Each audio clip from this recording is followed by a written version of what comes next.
10x Branding and Marketing LLC, powering the next generation of unicorns. At 10x B&M LLC, we specialize in market research, brand innovation, market integration, and client conversion optimization.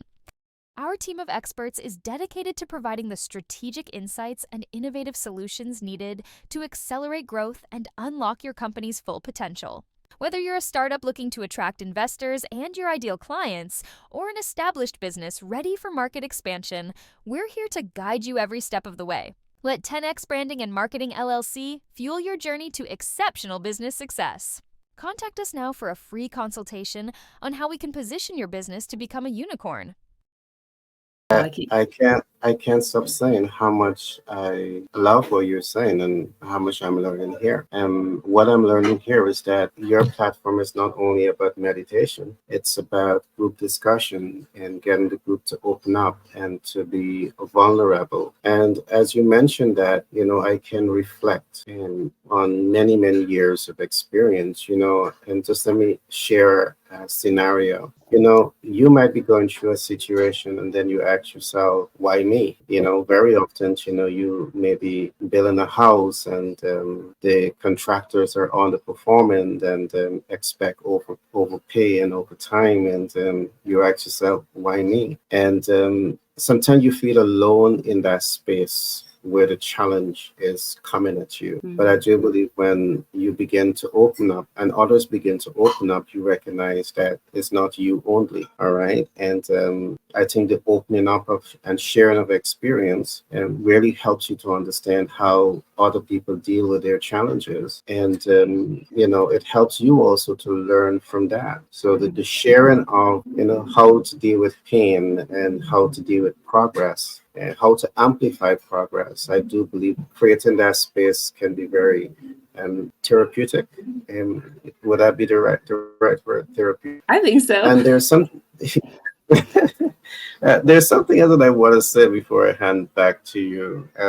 I see what you're doing as being so important, and you can correct me if I'm wrong. It's so important for what I call self-care and self-love and self-expansion. And I'm saying this against the backdrop. I don't know what your experience is like, but when you become a parent or when you become a leader, very often everything that you do, it's almost not about you. It's about everyone else and everything else around you. And you tend to just forget that you exist and you need some of that self-love and that self-care, and you need to pause a bit and become silent so you can become more aware and expand. But you don't focus on that. So I am seeing that your platform provides all of these opportunities for people to do that introspection and truly connect with self and to grow from that whole experience. Am I right? Am I wrong? You're right.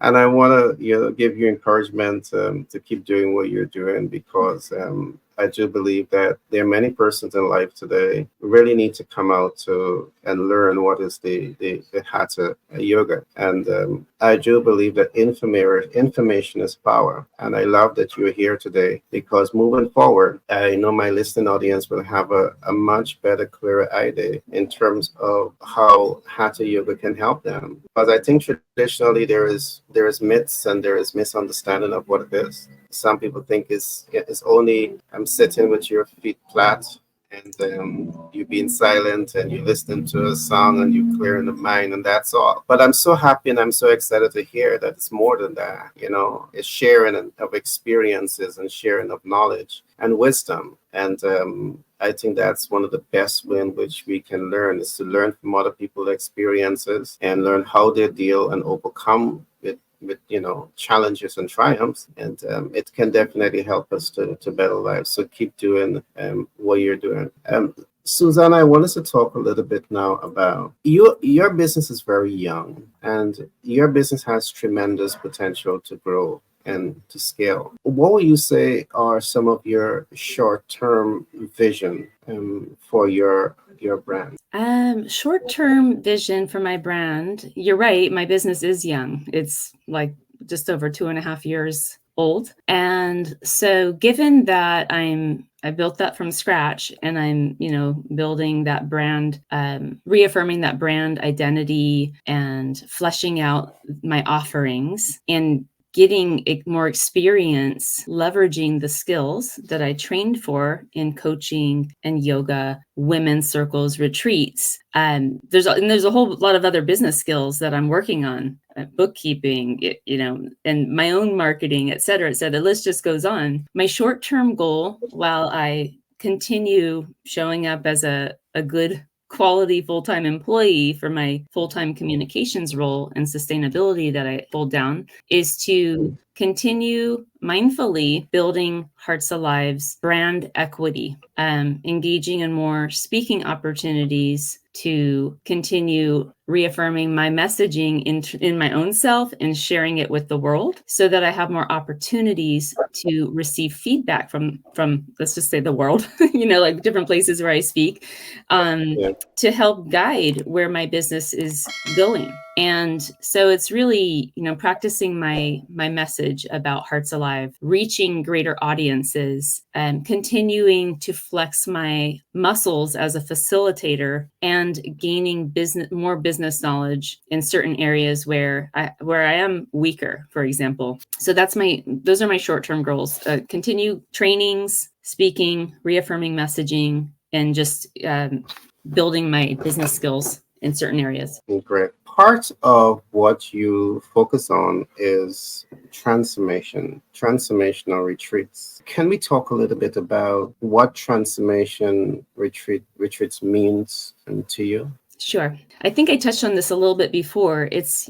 about, I think it very much starts with the language that I use to describe the theme, if you will, or the intended purpose of a retreat experience. So for example, I have a winter retreat coming up at the end of February in the Bay Area, San Francisco Bay Area. And it's right at that time of year. So I take in the time of year into consideration. It's right at the time of the year just before spring. So it's right before the spring equinox. Spring has this rich symbolism in rebirth and transformation. It's right when the buds on the trees just bloom into blossoms, promising the fruits of summer, etc. So it's this rich time of year where I think organically, plants and humans alike kind of go through this dormancy during winter. We tend to go more inward and more reflective. So the theme of this retreat that I have coming up, as an example, is focused on reflecting deeply on what has come before, and then switching and looking towards what we want to call into our lives, what we want to manifest, right? And getting really clear on that. And it's really freaking hard to do that when you're a parent, it's like mom, and then in being a good employee and all the other noise in life. So that's the idea, is you go, like, just the power from me going on retreats, driving to the retreat is almost half the value I get. Driving by myself, it's quiet in my car. I'm just going to be in my own head. And I think an underlying belief I really do have is that we always know, right? Our higher self, our deeper knowing, our unconscious mind, like, knows what we need to do in life a lot of times. But that conscious mind gets so powerful, right? And it tells us, no, you should do this, you should do that. And then we form all these limiting beliefs. And so going on a retreat, removing yourself again from the grind and putting yourself in this nurturing and nourishing environment of intentional community. These people are all saying, yes, I want to do this together. We're going to go there. We're going to show up. We're going to reflect together. We're going to inspire each other and feel connected as fellow humans. That, oh yeah, a lot of us are shouldering the same stresses, the same problems. And then you might think that you know what you want to call in for the next year, right? This transformation of understanding what you've done and then looking forward and recognizing what's important to you, really important to you, that you want to invest your time, energy, and prioritize your life around it's so powerful. And I think I got a little off track there, got too passionate. But yeah, and then hearing other people share, it's like, oh yeah, I didn't think about that. I didn't think about that at all. But it's that group wisdom. You've got 18 people. I'm going to have about 18 or 20 people at this retreat. So not too big, not too small. that's a lot of different perspectives, and you can't help but feel enriched by the sharings and the people sharing in the circle. So that's what I mean by transformation. You go in and you have this intention of, I want to understand where I've been, what happened, what I'm disappointed with in the last year, what I didn't recognize as being successful, and then this is where I'm going to pour my intention. And when we focus our intention, our energy goes that direction. Well said. I want to take you up on something else that you would have said, because it is so true. I think the majority of the people in the world, over 90% of the global population, they struggle with limited belief. They, struggle with a negative sense of self. They struggle with these things. And I'm so happy. I'm so excited that your platform is really going deep into these conversation and deep into these studies and practices, and to really help people to break free from limited belief. But what I want you to shine some light on, let us suppose that you are really able to transform one life at a time and help people to grow from limited mindset into that abundant mindset.